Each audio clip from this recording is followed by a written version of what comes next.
workers were entitled. I mean, does the good life exist primarily outside of work? Yeah, it does for 95% of people. Right? For very few people is the good life primarily found at work. It's just an absurd left-wing idea.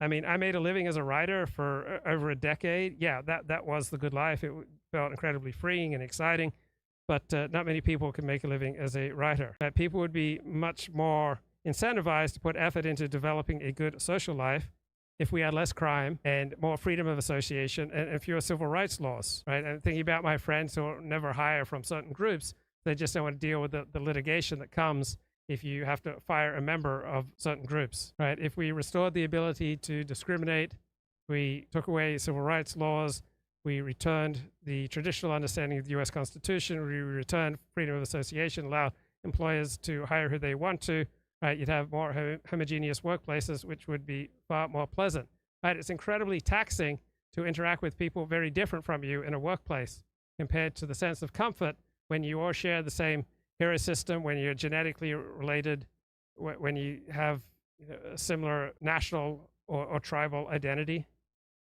I mean, people make their lives much smaller and less social in multicultural settings. And this is a good way to use spare time, right? Think about the great moral, philosophical, and political issues, right? We're not just fritting away our time talking about how Netflix produces so much crap.